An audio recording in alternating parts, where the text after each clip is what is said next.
Hello friends, welcome to this video.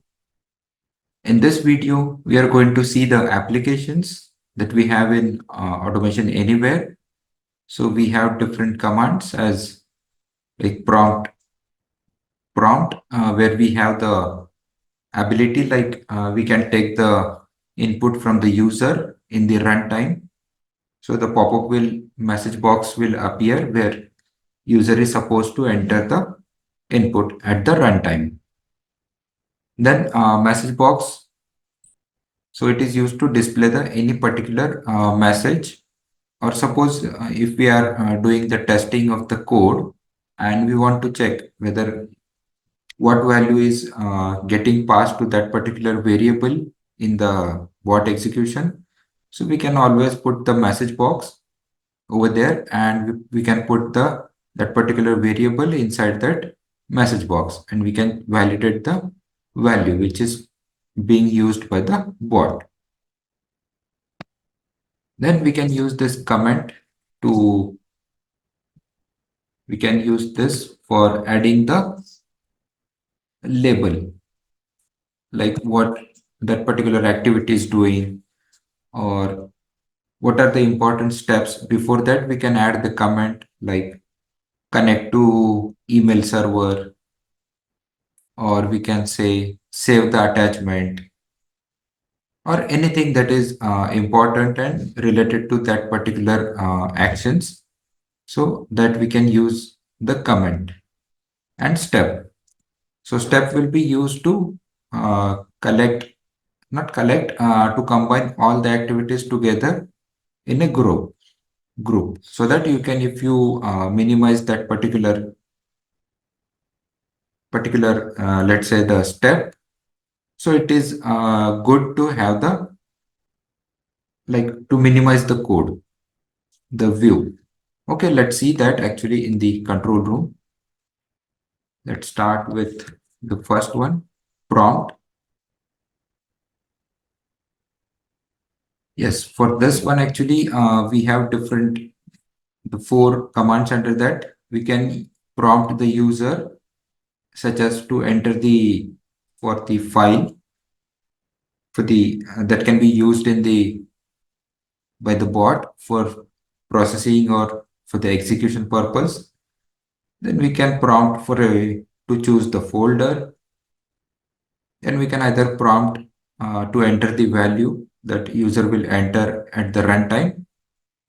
And again, we have to choose a yes or no response in the runtime. If there is any validation that needs manual intervention, so we can use this prompt as yes or no.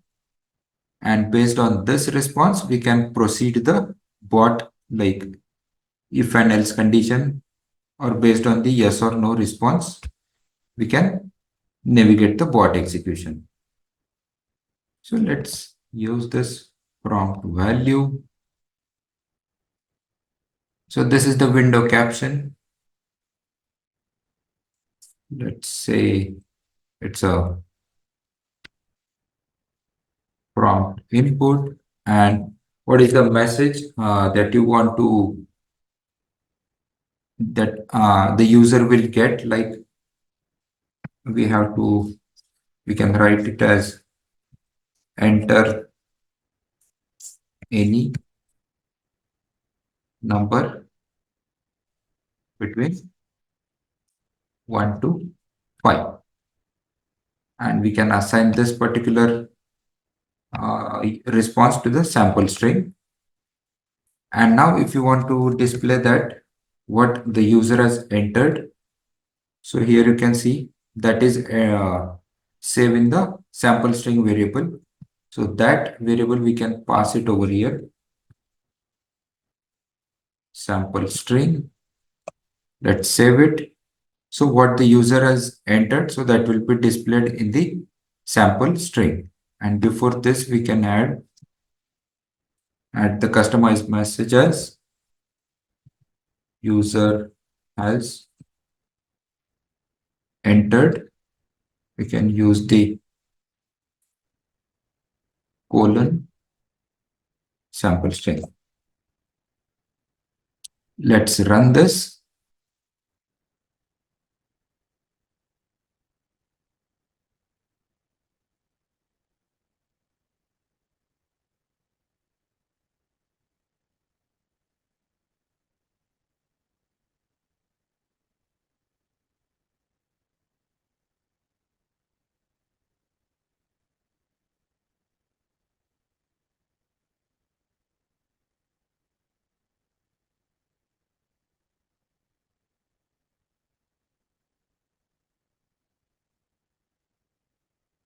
So it will download the dependencies, if any.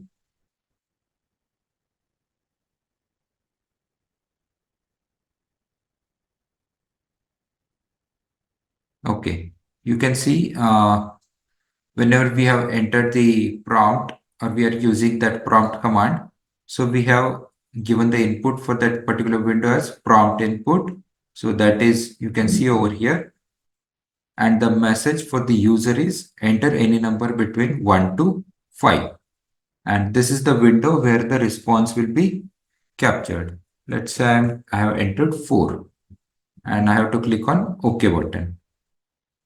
Now you can see the message box from line number 3 is user has entered colon, and we have passed this value, the variable sample string, which is coming from the line number 2, from where the prompt the user has entered that value is stored in the sample string, and that same variable is passed to the line number 3 in the message box as like user has entered and sample string variable, so it is 4. So in this way we can debug the code and see what are the values that are being used by the bot, or they are coming from the previous execution, like that. Okay, now let's see the comment. So here we have this. Okay, so here we can add the comment as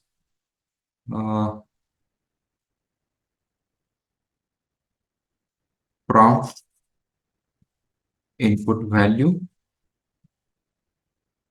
from the user. Save it.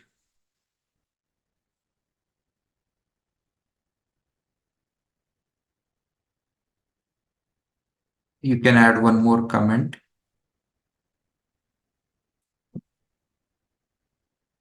like validate the entered value. So these comments are for the our understanding purpose. Or if you are developing some code and that code needs to be referred by some other developer afterwards.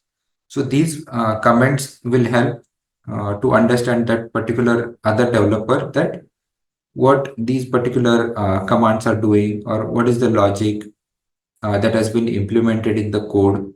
So it will help us to understand the code to ourselves also, and to the next person or the developer who is validating the, or he is referring to that particular code.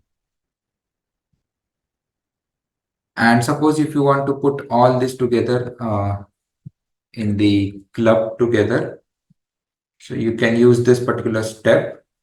So its title is optional. So I will write this as applications, and you want to put all this inside this step. So I will select and drag over there inside. And now I would like to go for the next, let's say, any login step or any other step. So I will just collapse this particular step. I will use one comment over here. I will again expand this. So you can see now all the application activities are inside this particular step activity. So if you want to maintain the, let's say, a line of code where you have 100, 200 or 300 lines of code, and you want to bifurcate between the lines of code for particular application, so you can use this particular step comment, step and the comments. And now from here you can just type over here next actions, and you can just continue the development further. So in this way you can use this particular step, then comments, and for the prompt where you can use the runtime input from the user. Okay, so this is it for this video. This is just for the summary, like we have seen the prompt, the message box, and the comment. Thank you.